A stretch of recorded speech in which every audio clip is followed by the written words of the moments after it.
Hey everybody, Joe Gilder here from HomeStudioCorner.com, and I've got another video here for you. And it's something I'm surprised I haven't talked about yet on the website or in a video, and it's the topic of de-essing. Whenever you're recording vocals especially, they may sound pretty good, and then you go to process those, and you end up using some compression both on the vocal and maybe a little compression on the whole mix itself, and then suddenly the S's of the vocal are just piercing. And what's happening is compression, as we've talked about before, compression will bring up the quiet parts in addition to turning down the loud parts. So when in normal conditions, when someone's speaking, the S's and F's and all those different, that kind of high frequency, transient, sibilant material is fairly soft in comparison to the rest of the voice. Well, compression does a fairly unnatural thing to your voice in that it makes those S's and all those different sibilant sounds much louder. And so it becomes very unnatural. And in a lot of cases, it's just too much. You may be really happy with the tone that's happening to your voice or to the vocal that you're mixing in the sense that it sounds tighter, it's got a, it sits in the mix better, and everything about it could be perfect, but the S's are just too much. And that's why we use what's called a de-esser. So let me give you an example here. Here's a simple guitar vocal song that I just mixed recently. And it's just really simple. This apartment isn't, this town isn't. And so it's fine. And then this verse starts off with the worst word you could ever use as far as de-essing goes. It's the word Mississippi. So take a listen. This is how it sounds just as I mixed it.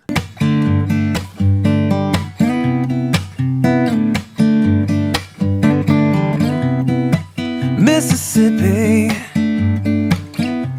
it's been so long. The boy you raised has moved away from. Okay, so that sounds fine. The S's are just there, they're normal, there's nothing going on. But if you notice over here in my plugin section, I've got a channel strip, but I've also got a de-esser on here.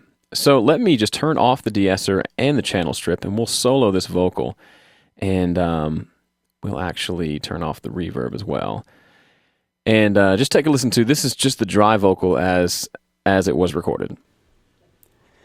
Mississippi. So that's okay. It's the S's aren't too bad. Mississippi. And so then we brought up the SSL plugin here, and did some EQing, cut out some of the low mids, and did quite a bit of compression. So if we just watch the compression, this is the gain reduction meter right here. It's going to probably knock off 3 to 6 dB. Mississippi. So only about 3 dB, but notice what happened to the S's. So I'm going to play it, I'm going to bypass this plugin and play it and listen to that. Then I'm going to play it again with the plugin on and listen to how much the S's are kind of obnoxious now. Mississippi. That's without. Mississippi. And there's some clipping there, but we'll just ignore that for a second. Okay, so the rest of the tone of the voice sounds good, and I'll play that in the context of the mix. Everything but those S's sounds good. Mississippi, it's been so long. The boy you raised has moved away from. So the voice is very tight, and it's got a nice airy quality, to it, especially right here. It's been so long. So on long, the high end of the microphone that got picked up is just accented a little bit, has a nice, not breathy sound, but just a nice airy feel to it. But unfortunately, as much as I like that tone, the S's are too much. So I brought up my faithful de-esser. And this is the one that Waves makes. There's one that comes with Pro Tools. Pretty much any recording software that you use is going to have one. And let me just show you the basics of how it works. A de-esser is basically a compressor that only compresses a very narrow frequency band. So in this instance, it's only compressing the area at this exact frequency, which is 7.3K or 7,300 hertz. And that's where the majority of the sibilance comes from in my particular voice on this particular song. And what's cool about a de-esser is it lets you listen to the frequency so you can first find it. So over here, if we look at monitor, audio lets us listen to the vocal. Sidechain lets us listen to just that frequency that the De-Esser is listening to. So if we listen here, you'll hear that frequency.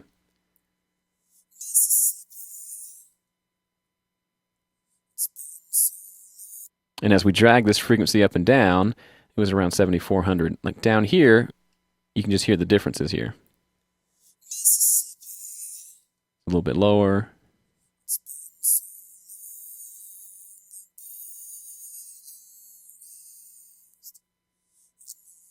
So right about there is where it really cuts through.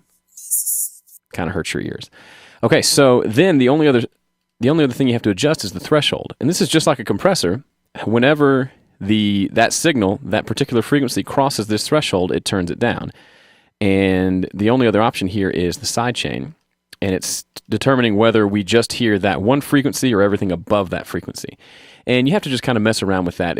Sometimes it'll attenuate just the frequency and it sounds okay. Sometimes you need to turn down all the highs, and sometimes that sounds right, sometimes it doesn't. So you have to just kind of toggle between those, but I forget. I think it was set to right there. So now if we listen to the vocal as it is, we'll do another before and after. I'm going to turn the De-Esser off and listen to it, and then we'll turn it back on and listen to how the S's are tamed down. Mississippi. And now with the De-Esser. Mississippi. And the tone of the voice didn't change at all. It's just those S's were briefly turned down, and then it let the rest of the vocal come through. So rather than EQing, if you had an EQ on that frequency, 7,400 hertz, the problem with that is that's going to take that frequency out the entire time. And that's it's important. That's what's giving us some of that airy quality later on. We just need that to turn down just when I sing an S or an F or a T or something that comes through really loudly. So that's why a De-Esser is perfect. An EQ would carve that frequency spot out permanently, whereas a De-Esser just takes it out temporarily whenever you need to. It's really convenient. And what you'll notice here, there is a possibility, like with anything, to overdo De-Essing. So I've got it set here at 31.6. If I were to overdo it and bring it way down here, the voice almost sounds like it has a lisp to where the S's completely go away, and that's obviously not desirable. Mississippi.